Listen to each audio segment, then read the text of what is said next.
Assalamu alaikum, welcome back to Knowledge of Islamic Banking. Today our topic is मुदारबा। तो आज हम मुदारबा को discuss करेंगे। लास्ट वीडियो में मैंने आपसे मुशारका डिस्कस किया था, तो पहले देख लेते हैं कि मुदारबा हदीस से किस तरह साबित है।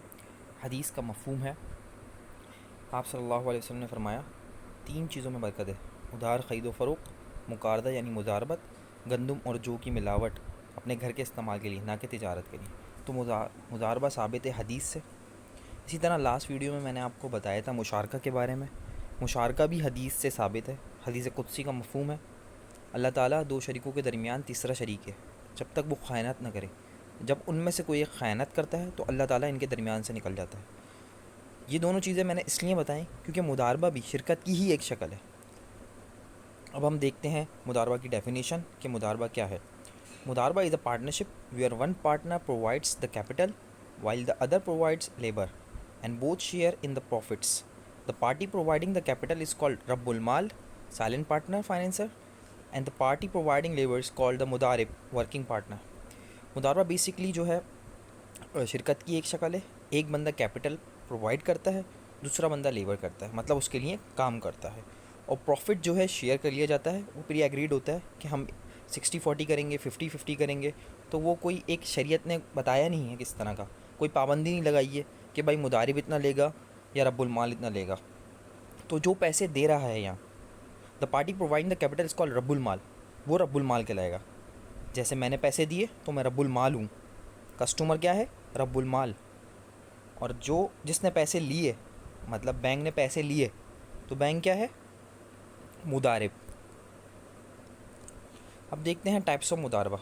There are two types of मुदारबा: रिस्ट्रिक्टेड मुदारबा, अनरिस्ट्रिक्टेड मुदारबा। रिस्ट्रिक्टेड मुदारबा, मुदारबतुल मुक़य्यदा भी कहते हैं इसको। रिस्ट्रिक्टेड मुदारबा means that the investor has specified investment details in the मुदारबा contract and has restricted the working partner within the scope of such specification. Due care and precautions must be taken by the working partner to honor the restriction imposed by the investor. Restricting मुदारबा basically एक तरह से ऐसा है कि मैंने अपना पैसा दिया मुदारिब को, मैं रब्बुल माल हूँ, और मैंने उससे कहा कि तुम मेरा पैसा जो है इस ही जगह पे लगाना। या मैंने किसी से शर्ट मंगाई तो उससे मैंने कहा कि तुम मेरे लिए रेड कलर की शर्ट लाना, मतलब रिस्ट्रिक्शंस लगा दी हैं। तुम मेरा पैसा सिर्फ ऑयल की फैक्ट्री में लगाओगे, तुम मेरे लिए सिर्फ बनास्पति चावल लाओगे, मतलब रिस्ट्रिक्शन है। ऐसा नहीं है कि मैंने पैसे दिए और वो कुछ भी लिया है।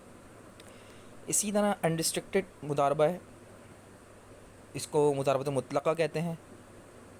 अनरिस्ट्रिक्टेड मुदारबा means that the investor has guaranteed the working partner the left to undertake any law full investment. The working partner has the left to invest in any suitable investment that is reasonably expected to yield profits. It is the responsibility of the working partner to avoid unlawful and high risk investment, and the working partner is liable for any loss suffered from such investment. जैसा मैंने बताया, restricted मुदारबा था कि आपने पैसे दिए और उसने कहा कि भाई रब्बुल माल ने कि मेरे पैसे यहीं लगाना। यहाँ किसी किस्म की रिस्ट्रिक्शंस नहीं है। यहाँ जो सबसे बड़ा फ़र्क है वो यही है कि यहाँ कोई रिस्ट्रिक्शंस नहीं है। आपने मुदारिब को पैसा दे दिया, मैं रब्बुल माल हूँ, मैंने मुदारिब को पैसा दिया। अब उसको जहाँ मुनासिब लगेगा, मतलब जो लॉफुल बिज़नेस हो, मतलब शरीयत ने जो करने की इजाज़त दी हो। अब आप किसी को ये नहीं कह सकते तुम मेरे मुदारिब हो, ठीक है, अनलॉफुल एक्ट करवाओ इससे आप कि तुम मेरे इसका कत्ल कर दो, ठीक है, या चोरी कर लो। तो ऐसी अनलॉफुल चीज़ें नहीं कर सकते। जो मार्केट प्रैक्टिस में है वो कर सकते हैं आप। और अगर इसमें किसी किस्म का नुकसान हुआ तो वो जो बेयर करेगा वो सिर्फ रब्बुल माल करेगा। लेकिन अगर कोई ऐसा नुकसान हुआ जिससे मना किया गया था और फिर भी उसने वो चीज़ करी मुदारिब ने, तो वो जो नुकसान की तलाफ़ी करनी होगी वो मुदारिब ने ही करनी होगी। अलबत्ता जो नुकसान उठाना होता है वो रब्बुल माल ही उठाता है। Profit distribution in Mudarba. Mudarba distribution of profit is necessary for the validity of Mudarba, that the parties agree right at the beginning on a definite proportion of the actual profit to which each of them is entitled. No particular proportion has been prescribed by the Sharia, rather it has left to their mutual consent. They can share the profit in equal proportions, and they can also allocate different proportions for the Rabbul Mal and the Mudarib. However, they cannot allocate a lump sum amount of profit for any party, nor can they determine the share of any party at a specific rate tied up with the capital. For example, if the capital is Rs 1 lakh, they cannot agree on a condition that Rs 10,000 out of the profit shall be the share of the Mudarib, nor can they say that 20% of the capital shall be given to Rabbul Mal. However, they can agree on that 40% of the actual profit shall go to the Mudarib and 60% to the Rabbul Mal or vice versa. Profit distribution जो basically की जाएगी वो जो pre agreed होगा, मतलब contract किया हमने, उसी वक्त हम मान लेंगे कि हमें 60% मुदारिब को मिलेगा, 40% रब्बुल माल को मिलेगा, या 60% रब्बुल माल को मिलेगा, 40% मुदारिब को मिलेगा। शरिया ने इसमें किसी किस्म की रिस्ट्रिक्शंस नहीं लगाई हैं कि आपने प्रॉफिट डिस्ट्रीब्यूशन इस तरह की करनी है। लेकिन एक चीज़ ख़ास है कि आप इस तरह से नहीं कह सकते, जैसे एग्जांपल में यहाँ मेंशन भी है कि आपने कैपिटल दिया और उस पर प्रॉफिट आया 10,000 रुपये का।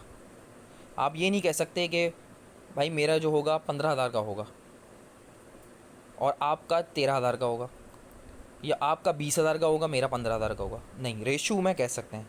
हो सकता है सिर्फ प्रॉफिट ही 15,000 हो और आपने मुदारिब को कहा कि मेरा प्रॉफिट जो होगा 15,000 होगा और टोटल प्रॉफिट ही 15,000 हुआ।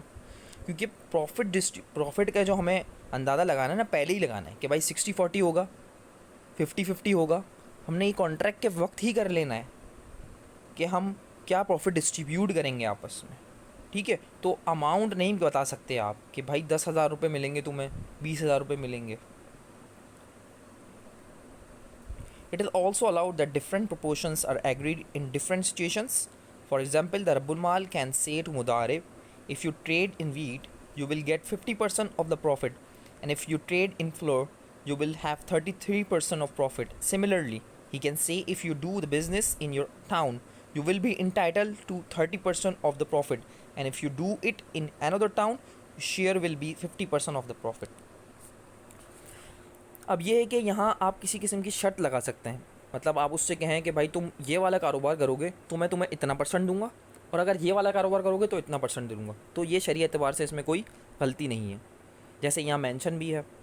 इसी तरह आप उससे ये भी कह सकते हैं कि भाई आप अगर कराची में काम करोगे तो मैं आपको 50% दूंगा, और अगर इस्लामाबाद में काम करोगे तो मैं 60% प्रॉफिट दूंगा। तो इस तरह की शर्त लगाना शरीय एतबार से जायज़ है मुदारबा में। टर्मिनेशन ऑफ मुदारबा को किस वक्त ख़त्म किया जा सकता है? द कॉन्ट्रैक्ट ऑफ मुदारबा can be terminated at any time by either of two parties. The only condition is to give a notice to the other party.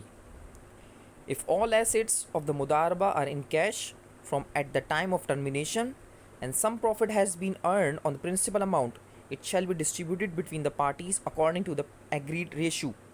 However, if the assets of the mudaraba are not in the cash form, the mudarib shall be given an opportunity to sell and liquidate them, so the actual profit may be determined.